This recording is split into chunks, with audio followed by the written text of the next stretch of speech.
Assalamualaikum warahmatullahi wabarakatuh. Teman-teman, kali ini saya ingin bercerita kepada teman-teman semua sebuah cerita yang sudah sangat terkenal, yaitu Simbad si Pelaut. Konon di masa hidup pemimpin kaum beriman, Khalifah Harun ar-Rasyid, di Baghdad tinggallah seseorang bernama Simbad si Portir yang miskin dan bekerja dengan membawa beban di kepalanya untuk mendapatkan upah. Suatu hari, ketika dia sedang membawa beban berat dan juga sangat panas, dia menjadi letih dan mulai berkeringat akibat beban yang berat dan sangat panas itu. Tidak lama kemudian dia sampai di pintu rumah seorang pedagang yang di depannya tanahnya telah disapu dan disirami dan udaranya sejuk. Dan karena ada sebuah bangku lebar di samping pintu, dia meletakkan bebannya di atas bangku itu untuk beristirahat dan menarik napas. Ketika dia sedang melakukan itu, keluarlah dari pintu semilir angin yang menyenangkan dan bau yang harum. Maka dia tetap duduk di ujung bangku untuk menikmati ini dan mendengar dari dalam suara-suara merdu seruling dan instrumen-instrumen petik lainnya yang menyertai alunan ceria yang menyanyikan segala jenis syair yang indah. Dia juga mendengar kicauan burung-burung yang melantunkan pujian dan mengagungkan Tuhan yang Maha Kuasa dengan berbagai nada dan bunyi dari burung-burung perkutut, bulbul, murai, merpati, dan burung kendi. Mendengar itu dia terheran-heran sendiri dan merasa sangat senang. Dia pergi ke pintu dan melihat di dalamnya sebuah taman besar dan para pesuruh, pelayan, budak, dan pembantu yang hanya dapat ditemukan di kediaman para raja dan sultan. Dan melalui pintu datanglah aroma segala jenis makanan lezat dan anggur yang nikmat. Dia menaikkan pandangannya ke langit dan berkata, "Maha besar Engkau, wahai Tuhan, pencipta dan pemelihara.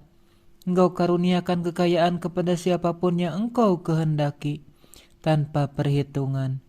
Wahai Tuhan, aku mohon ampunan-Mu atas semua dosaku dan aku bertobat kepadamu atas segala kesalahanku. Wahai Tuhan, tiada kesangsian atas penilaian dan kekuasaan-Mu. Engkau tidak akan ditanyai tentang apa yang kau berbuat, sebab Engkau Maha Kuasa atas segala-galanya. Maha mulia Engkau membuat kaya siapapun yang Engkau kehendaki, dan membuat miskin siapapun yang Engkau kehendaki. Engkau meninggikan derajat siapapun yang Engkau kehendaki, dan merendahkan siapapun yang Engkau kehendaki. Tiada Tuhan selain Engkau.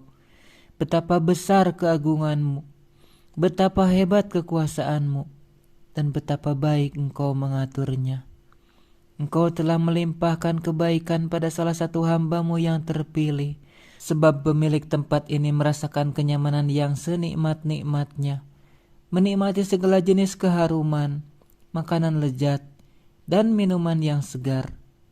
Engkau telah mentakdirkan dan membagi secara adil kepada semua makhluk-Mu apa yang Engkau kehendaki, sehingga di antara mereka ada yang merasakan letih, sebagian merasa nyaman, dan sebagian menikmati kehidupan, sementara sebagian lain seperti aku, menanggung beban berat dan kesedihan. Lalu dia membaca syair berikut ini. Berapa banyak orang bekerja keras tanpa istirahat, dan berapa banyak yang menikmati hidup dalam keteduhan. Keletihanku bertambah setiap hari. Sungguh aneh betapa beratnya beban yang kutanggung. Yang lain-lain hidup makmur dan dalam kemudahan, tanpa pernah mengenal beban berat yang kutanggung.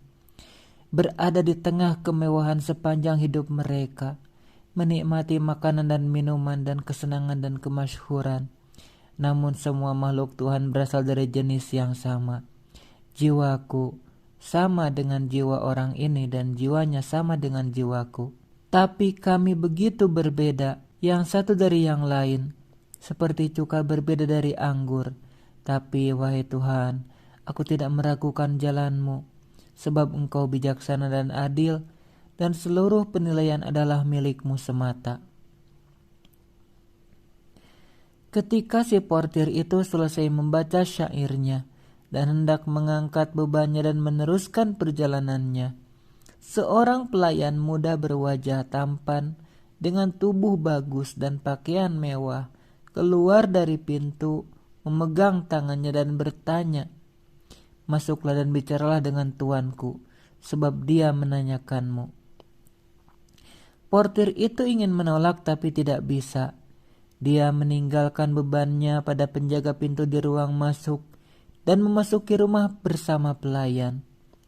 Dia mendapati bahwa rumah itu sebuah rumah besar yang sangat indah, megah namun berkesan ceria.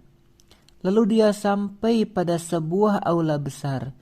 Di dalamnya dia melihat para bangsawan dan tuan-tuan besar, serta berbagai jenis bunga dan buah-buahan segar maupun yang lezat sudah dikeringkan, dan bermacam-macam makanan lezat dan anggur dengan kualitas paling baik. Dan dia melihat instrumen-instrumen musik dan aneka ragam gadis-gadis budak yang cantik. Semuanya diatur dalam urutan yang baik. Pada ujung aula yang agak meninggi duduk seorang pria mulia dan agung yang janggutnya sudah berubah kelabu di pinggir-pinggirnya. Dia tampak menawan dengan wajah elok, dan dia kelihatan bermartabat, terhormat, mulia, dan agung. Ketika Simbad si portir melihat semua ini, dia terkagum-kagum dan berkata kepada diri sendiri, "Demi Tuhan, tempat ini pasti salah satu bagian dari surga. Kalau tidak, ini pasti istana seorang raja atau sultan." Lalu dia menegakkan tubuhnya dengan penuh hormat, memberi hormat pada orang-orang itu, memohonkan karunia untuk mereka, mencium tanah di hadapan mereka, dan berdiri dengan kepala tertunduk penuh kerendahan hati. Tuan rumah menyuruhnya untuk duduk di dekatnya, menyalaminya, dan berbicara kepadanya dengan ramah. Lalu dia menyuguhkan ke hadapan Simbad si portir berbagai jenis makanan yang enak, lezat, dan sedap. Simbad si portir mengucapkan puji-pujian kepada Tuhan, lalu makan hingga kenyang dan berkata, "Alhamdulillah." Lalu dia mencuci tangannya dan mengucapkan terima kasih pada semua yang hadir. Tuan rumah itu selanjutnya berkata, "Terima kasih kembali, dan harimu diberkati. Siapakah namamu? Dan bagaimana caramu mencari nafkah?" Portir itu menjawab, "Tuan, nama saya Simbad si portir, dan saya membawa beban di kepala saya untuk mendapat upah." Tuan rumah itu tersenyum dan berkata padanya, "Portir, namamu sama dengan namaku, sebab aku dinamakan Simbad si pelaut. Aku ingin mendengarmu membaca syair yang kau baca ketika berada di pintu tadi." Portir itu merasa malu dan berkata, "Demi Tuhan, jangan mencela saya, sebab keletihan, kesusahan, dan kemiskinan membuat orang bersikap buruk dan lancang." Tuan rumah itu berkata padanya, "Jangan malu, sebab kau telah menjadi saudaraku. Bacalah syair itu, sebab aku merasa senang jika kau membacanya di pintu." Portir membacakan kepadanya syair itu. Dan ketika dia mendengarnya, dia merasa senang dan gembira. Lalu dia berkata, "Portir, ceritaku sangat mengherankan, dan aku akan menceritakan kepadamu semua yang kualami sebelum aku mendapatkan kemakmuran ini dan bisa mendiami tempat ini. Di mana kau melihatku sekarang, sebab aku baru memperoleh nasib baik dan tempat ini setelah menjalani kerja keras, ditimpa penderitaan yang sangat berat, dan menghadapi banyak bahaya. Betapa banyaknya usaha dan kelelahan yang telah kulalui pada mulanya. Aku melakukan 7 pelayaran, dan setiap pelayaran merupakan suatu cerita yang menakjubkan dan mengacaukan pikiran. Dan segala sesuatu terjadi karena takdir dan ketentuan ilahi, dan tidak ada tempat untuk berlindung dari apa yang telah digariskan. Bersambung.